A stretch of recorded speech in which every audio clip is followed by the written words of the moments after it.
ፕሪቶሪያው ከመነገድ ወደ መቅደድ የተበጠሰው የሴራ ድር። የፕሪቶሪያው ሰላም ስምምነት በኢትዮጵያ ዘመናዊ ታሪክ ውስጥ ምናልባትም ወደር ከማይገኝላቸው በከፍተኛ ስኬታማነቱ ከሚጠቀሱና ለሕዝብ ታላቅ እፎይታን ካመጡ ደማቅ እውነቶች ግንባር ቀደሙ ነው። ይህ ታሪካዊ ስምምነት የታላቅ ሀገራዊ አመራር ቆራጥነት፣ የሰከነ ፖለቲካዊ ጥበብና እውነተኛ የሰላም ፈላጊነት በተግባር የተረጋገጠበት ሕያው ምስክር ነው። ጽንፈኛው ቡድን ግን ስምምነቱን ቀዶ ቢጥለውም እንኳን ፕሪቶሪያ በታሪክ የሚወሳ የሰላም ጥረትና ቆራጥ ውሳኔ መሆኑን ማንም ሊክድ አይችልም። በጦርነቱ አውድማ ፍጹም ተሸንፎ አቅሙ ተሟጦና እጅ ለመስጠት ተገዶ በጣረሞት ላይ ለነበረው ኃይል ዳግም ነፍስ ዘርቶ የሰላም ዕድል እንዲያገኝ እንዲሁም ምስኪኑን ሕዝብ ከጦርነት መዘዝና ከሞት ድግስ እንዲላቀቅ የተደረገበት ቆራጥ ውሳኔ ነበር። በመሆኑም ፕሪቶሪያ በስኬታማነቱ በሰብአዊነቱና ባመጣው አንጻራዊ መረጋጋት በኢትዮጵያ የሰላም ታሪክ ውስጥ ሁሌም በቁጥር አንድነት ሊጠቀስና በከፍተኛ ደረጃ ሊወደስ የሚገባው ታላቅ የስምምነት ሰነድ ተብሎ በኩራት ሊገለጽ ይችላል። መሰረታዊና አሳዛኙ ጉዳይ ግን የዚህ ስምምነት ግልባጭ በሌላኛው ወገን በአግባቡ አለመተርጎምና መጣስ ነው። ፕሪቶሪያ እንደታሰበው ህዝቡን ሙሉ በሙሉ እፎይ ቢያሰኝ፣ ምስኪኑን ዜጋ ከጦርነት አዙሪት በዘላቂነት ቢያላቅቅ እና ማህበረሰቡን ከግድያና ከመከራ ቢያስጥል እጅግ መልካም ነበር። አሁን በተግባር እየታየ ያለው አመራር እውነታውን ግን ይህን ታላቅ የሰላም ስምምነት ላለፉት ዓመታት እንደ መነገጃ፣ እንደ ፖለቲካ ታፔላና እንደ ማስፈራሪያ ሲጠቀም መክረሙ ነው። የከሰረው ቡድን የፕሪቶሪያን እንደ መጫወቻ ካርድ በመጠቀም መንግስትን ለመክሰስ፣ የራሱን ስውርና ጥገኛ ፍላጎት ለማስፈጸም፣ ህዝቡን በውጥረት አንቆ ለማየትና ለማቆየትና የሐሰት መረጃዎችን ለመንዛት ሌት ተቀን ሲጠቀምበት ከርሟል።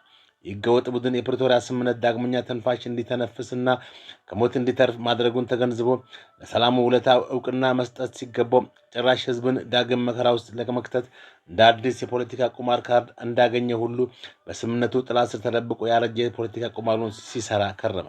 ከስምምነቱ መንፈስ ባፈነገጠ መልኩ በውስጥ ሽኩቻና ህገወጥ የፈንቅለ መንግስት እርምጃዎች በመዘፈቅ ህፃናትን ዳግም ለጦርነት በመመልመል ተፈናቃዮች ወደ ቀያቸው እንዳይመለሱ እንቅፋት በመፍጠርና አዲስ የጦርነት ዝግጅት ማድረስ ስምምነቱ ሙሉ ለሙሉ ከገደል ከቶታል። በመልሶ ማቋቋምና ትጥቅ መፍታት ዲዲአር ፕሮግራም መሰረት ትጥቃቸውን ፈተው ወይም ዲሞቢላይዝ አድርገው ወደ ሰላማዊ ህይወት ይመለሳሉ የተባሉትን ሰራዊቶች መልሶ በማደራጀትና በመመልመል ህብረተሰቡን ዳግም ወደ ስቃይ፣ ወደ ለየለት ውጥረትና የጦርነት ስጋት ውስጥ ለመክተት ቀን ከሌት ተጠምዶበታል። ይባስ ብሎም ሌሎች የጥፋት ኃይሎችን ጭምር በመጋበዝ ዳግም ደም መቃባት በግዳጅና በአፈሳ ዝግጅቱን በአደባባይ ሲያደርግ ከርመዋል። ነገር ግን ከዚህ በኋላ ፕሪቶሪያን በፕሪቶሪያ ስም ማጭበርበር ከቶውንም አይቻልም። ፕሪቶሪያን ማን በተግባር እንዳፈረሰው ዓለም በሚገባ ያውቃል። የኢትዮጵያም ህዝብ ሂደቱን አጥርቶ ያውቀዋል። በመንግስት በኩል የተደረገው አስደናቂ ትዕግስትና የሰላም ጥረት ሁሉም ተረድቶታል። ይህ ኃይል ህገወጥነቱ ከልክ ያለፈ በህዝብ ላይ በጭካኔ የሚራማመድ እያንዳንዱን አጋጣሚ ለሰላም ላይ የተዘረጉ እጆች ውስጥ ጭምር የራሱን ጥገኛ ፍላጎት ለማሳካት የሚጠቀምበት አርሜናዊ ስብስብ በመሆኑ ተጋልጧል። ይህ ቡድን ለትግራይ ህዝብ ፈጽሞ የማይጠቅም፣ ለኢትዮጵያ ህዝብም ለዘመናት ነቀርሳ ሆኖ የቆየ ህዝብን በህዝብ የሚያባላና አሁንም ቢሆን የግጭትን ደም የሚያነፈንፍ አጥፊ ቡድን ነው። ስለሆነም ይህ ህዝብ እንደ ፖለቲካ መሸሸጋ የሚጠቀም እኩይ ቡድን በተለይም ህዝቡ በቃ ሊለው ይገባል። አሁን ህዝቡ እውነቱን ከተረዳ ቆይቷል፣ ነቅቷል፣ እውነቱን በሚገባ አውቋል። የትግራይ ህዝብ ብቻ ሳይሆን እያንዳንዱ ማህበረሰብ የዚህን ቡድን ጸረ ሰላም ሴራና የጥፋት ጥማት ጠንቅቆ ተርቶታል። አንድ ጊዜ ፊቱን የመታው የጦርነት ድንጋይ ደጋግሞ እንዲመታውም ፈጽሞ አይፈቅድም። ይህ ቡድን በዋናነት እኩይ ቁማሩን እየተጫወተ ያለው ለዘመናት በዚህ ቡድን ዋጋ ሲከፍል በቆየው ህዝብ ህይወት ላይ ነው። በመሆኑም ወጣት እናቶች፣ አባቶችና ምሁራን ይህንን ኃይል በቃ የሚሉበት ሰዓት አሁን በቃ በትውልድ ላይ አትቆምር፣ ከህዝባችን ጋር በጋራ ተናበን ተሳስበን በወንድማማችነት ስሜት ልናድርግ ይገባል ማለት ጠንካራ ድምፁን እያሰማ ነው። እኛን እንደ ፖለቲካ ምሽግና መነገጃ ልጠቀምብን አይገባም ብሎ ጽኑ አቋሙን እያሳየ ይገኛል። በመፈንቅለ መንግስት ከስልጣናቸው የተነሱት የትግራይ ክልል ፕሬዝዳንት ጀነራል ታደሰ ወረደ በህወሓት የቁም እስረኛ መደረጋቸው ተገለጸ። ፕሪቶሪያዊ ሰላም ስምምነት መሰረት የተቋቋመውን የትግራይ ጊዜያዊ አስተዳደርን በፕሬዝዳንትነት የመሩት ጀነራል ታደሰ ወረደ በህወሓት በተደረገ መፈንቅለ መንግስት ከስልጣን ከተነሱ በኋላ ያሉበት ሁኔታ አሳሳቢ መሆኑ ተገለጸ። ለመጀመሪያ ጊዜ ለቢቢሲ ትግርኛ መረጃ የሰጡ የቅርብ ቤተሰቦቻቸው እንደሚሉት ጀነራሉ በተግባር በቁም እስር ላይ ይገኛሉ ብለዋል። በኢትዮጵያ የአሜሪካ አምባሳደር ኤርቪን ማሲንጋ ወደ መቀሌ ባቀኑበት ወቅትም ከሌተናል ጀነራል ታደሰ ወረደ ጋር ለመገናኘት ቀጠሮ ይዘው ነበር። ይህ ቀጠሮ ከዚህ ቀደም ተሰርዞ የነበረ ቢሆንም በዚህ ሳምንት ረቡዕ ሁለተኛ ሙከራ ተደርጎ ነው። የትናንቱ ቀጠሮ ከተያዘ በኋላ ይገናኛሉ የሚል ተስፋ ነበረ። ቀጠሮ ከቀኑ 5 ሰዓት ነበር። እሳቸው ቀጠሮ እንዳላቸው ያውቁ ነበር ይላሉ የጀነራሉ ዘመድ። ነገር ግን ቀጠሮ ሊደርስ 1 ሰዓት ብቻ ሲቀረው ከቀኑ 4 ሰዓት ገደማ ቪአይፒ ጥበቃ ኃላፊ በተደወለ ስልክ ሁኔታዎች ሁሉ ተቀየሩ።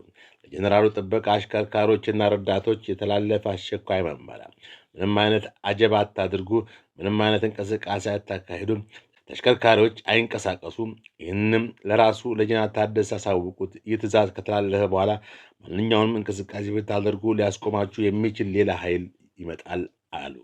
ስለዚህ ምንም ችግር እንዳይፈጠር ማንኛውንም አይነት እንቅስቃሴ አታድርጉ የሚል ነበር ትዕዛዙ።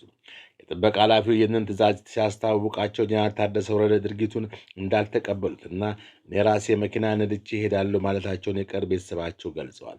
የአቋማቸው በቤተሰባቸውና ጥበቃዎቻቸው ላይ ትልቅ ስጋ በመፍጠሩም ቤተሰቦቻቸው ባክተው ባለው ሁኔታ ምን ሊፈጠር እንደሚችል አይታወቅም በማለት እንደለመኗቸው ከቤት እንዳይወጡ እንዳደረጓቸውም ተናግረዋል። በኋላ ጀነራሉ በስልክ ከአሜሪካው አምባሳደር ኤርቪን ማሲንጋ ጋር እንደተነጋገሩና የስጋቱን ሁኔታ እንዳስረዱ ለ20 ደቂቃ ያህል ውይይት እንዳደረጉ አመልክተዋል።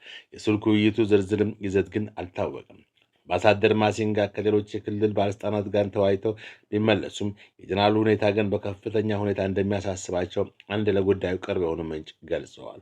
ይህ ክስተት አንድ ክልል ሲመሩ የነበሩ ጀነራል የመናገር፣ ሰዎችን የማግኘት እና የመንቀሳቀስ መብታቸው በተግባር እንደታገደ ያሳያል።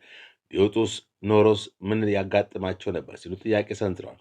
ጀነራል ታደሰ ወረደ ከስልጣን ከተነሱ ከሚያዝያ 30 በኋላ ወደ ፕሬዝዳንት ጽሕፈት ቤት ሄደው እንደማያውቁም ከስልጣናቸው ካነሷቸው ከነ ደብረጽዮን ገብረ ሚካኤል አስተዳደር ጋር ምንም ግንኙነት እንደሌላቸው የቅርብ ቤተሰባቸው ገልጸዋል። አብዛኛውን ጊዜያቸውን ቤት ውስጥ መጽሐፍት በማንበብ እያሳለፉ ቢሆንም አልፎ አልፎ ቤታቸው አጠገብ ወዳለ ቢሮቸው ይሄዳሉ። ቢሮቸው አንዳንድ ጊዜም ፕላኔት ሆቴል ሰዎችን ያገኙ የነበረ ሲሆን ይህ የሚሆነው በባለስልጣናት ፍቃድና በደህንነት ቁጥጥር ስር ሆኖ ነበር። አሁን ላይ ጥበቃቸው የተቀነሰ እና የመንቀሳቀስ ነፃነታቸው ሙሉ በሙሉ እየተገደበ መሆኑን የገለጹት ቤተሰቦቻቸው ከረቡዕ በኋላ በቁም እስር ላይ እንዳሉ ነው የተሰማን ሲሉ ደምድመዋል።